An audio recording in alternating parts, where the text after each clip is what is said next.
Hi there. Welcome to Linguistics 205 Phonetics, Section X50 for the winter semester of 2021. I'm Tim Mills. I'm your instructor for the next 4 months, and I'm making this video to introduce myself to you and let you know roughly how the course is going to run. So first, a bit about me.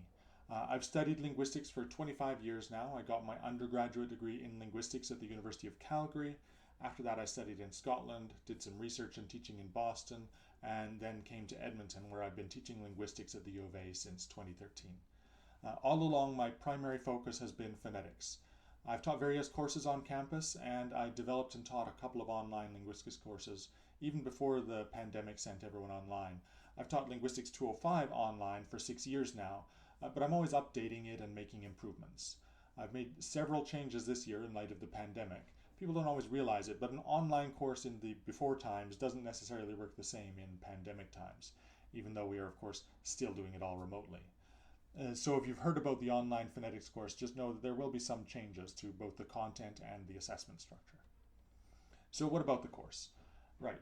First off, there are 2 documents that you should consider your main sources of information about this course.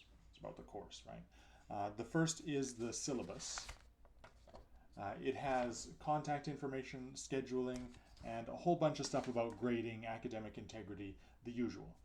If you want to know how much something is worth on your final grade, or when a quiz is going to be, when an assignment is due, the syllabus is the first place to look. I'll go over some highlights in a moment here. The second key document is the learning outcomes document. It lists all of the things that I want you to learn in the course. Well, it summarizes the things I want you to learn in the course. So when you're poring over a chapter of the textbook and you want to know, do I really need to master this obscure fact? The learning outcomes document is where you should turn to help answer that question. You can find both of these documents in the first section on eClass, which let's just have a look there now. So here's the eClass site, not too fancy, just has the necessary stuff. The welcome videos linked there, and then after that, the syllabus and the learning outcomes. Okay, there's also a Google Calendar and some other information there. All right. So do check out the eClass site. Now, as I said, I've taught this course a bunch, and I teach it around this textbook, the Reitz and Youngman phonetics textbook. I've taught it with this textbook for several years. It's a good, solid book, has clear explanations of all the things that I want you to learn. I particularly like how they step through some of the physics of sound waves, which is a topic that some people do find challenging. There's a second edition of the textbook out, which means that you have a certain amount of choice. It also means the first edition, which we've stocked at the university bookstore for years, is no longer available in print form. You can still get it as an ebook with all the same content. I've checked it out. The second edition has all the same content, plus some chapter summaries and other minor updates. So if you want a print version, the second edition will be fine. The section numbering is the same. Pages are somewhat out of sync because of the new material. There's also an electronic version available via the university library, and there'll be links to that in the eClass site. Okay, it's important that you have access to a copy of the textbook for this course. So what is the course going to look like day to day, week to week? So according to the registrar, we're scheduled to meet every Tuesday evening from 5 to 8 in the evening, Alberta time. And I want to be clear, I'm not going to be on Zoom for 3 hours in a row each week. What I plan to do is have a 1-hour tutorial session from 5 to 6. This is completely optional. It's an opportunity to brush up on the material, ask questions, have a bit of discussion. I'll bring along some activities in case the questions and discussion don't fill up the time. And we can go over those activities in that tutorial time to help reinforce the material. And I'll also make them available on eClass to anyone who doesn't make the tutorial session for whatever reason. There's no participation grade or anything, so it is absolutely completely optional.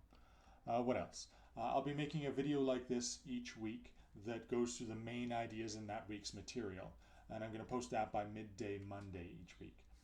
The video isn't meant to teach the material, but to introduce it and give it some context. I expect you all to use the textbook as your primary learning source. I'll also share links to other material that I think might be helpful. And there will be a discussion forum available for you to share materials yourselves as you're inclined, to discuss the material, ask questions, all of that. The course is not graded on a curve, so there's absolutely no penalty to helping each other out, right? Okay. Also, starting in the third week, there's going to be a quiz or assignment every week except reading week. The quizzes on alternate weeks cover the material from the preceding 2 weeks. In total, there are 6 quizzes. For your final grade, the best 5 of those 6 will be counted at 8% each. So the quizzes in total are worth 40% of your final grade. The assignments are due in non-quiz weeks, and they alternate. 3 of them are transcription assignments. You'll be producing phonetic transcriptions of different speech recordings. Each transcription assignment is worth 5% of your final grade, so altogether the 3 of them are 15%. The other 3 assignments are what I call the lab assignments. These are practical applications of the things you learn. For each one, you'll need to do some creation or analysis and write up a report. You'll have various options to choose from for each of them, all drawing on the material we've covered in the weeks leading up to that assignment. Each lab assignment is worth 15% of your final grade, for a total of 45 across the 3 of them. So that's 40% for the quizzes, 15% for transcription assignments, and 45% for the lab assignments. So for those of you who are quick with math, that leaves 0% for a final exam, which I know is a sad thought, but I trust that you will manage. Now, I've had experience with online closed book quizzes and exams, and many of you probably have too. My condolences. The way I see it, the pandemic has left us a couple of options as instructors. I can try to shoehorn the old way of assessing student learning into the remote environment, or I can try out some other way to assess learning. I've tried both in my online phonetics teaching, and for this course I'm going with the second option. You'll still have the quizzes, like I said. They're all open book. I've designed them with 2 specific differences from closed book quizzes that you may be familiar with. First, I'm asking questions that don't just have you regurgitate facts. You'll need to apply the facts and reason from them and so on. It will totally be worth having your textbook and notes handy, but you won't be just copying answers out from looking them up. And second, I have various measures in place to discourage collaboration, right? You should know that unless you're explicitly told otherwise, working together on graded assignments and quizzes violates the code of student conduct. Academic integrity is a very important part of our university's culture, and I'll be doing what I can in this course to encourage that integrity. If this is your first time encountering this, it shouldn't be. This is a second-year course, but if it's your first time encountering serious discussion of academic integrity, you may not be totally sure what academic integrity involves. Check out page 6 of the syllabus for more information and links, and let me know if you have questions. Let me know if you have questions about anything in general, but particularly about this. Okay, so where are we at? We're 8 minutes into the video. I haven't even mentioned what you're going to be learning. So without going into too much detail in this video, the course covers a selection of topics that dig deeper into phonetics than what you got in your introductory linguistics courses. There, you often learn a little bit about speech anatomy, enough IPA to transcribe English, and maybe some rules and patterns in between that. In this course, we go more in depth on speech anatomy. We cover ways to make sounds that aren't used in English, and we extend your knowledge of the IPA to cover the rest of the IPA chart. So you don't have to read it off for here, but the IPA chart is rather large set of characters and diacritics and whatnot. So we're going to cover the rest of that. We'll also dive into the acoustic side of speech, looking at sound waves, resonances, at ways to depict all of that acoustic richness and measure things that you may not even have known were measurable about speech.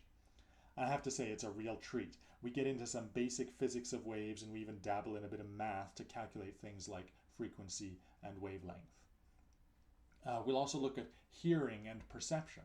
There's another bit of anatomy and even some more math there. All told, we will get through this entire textbook, okay, all of the chapters. So I think that's enough for this opening video of the course. If you haven't done it already, make sure to check out the eClass site. Get yourself a copy of the syllabus and the learning outcomes from there. Sync up to the course calendar. Definitely get a copy of the textbook, electronic or physical, first edition, second edition, and start exploring. I'll see you soon.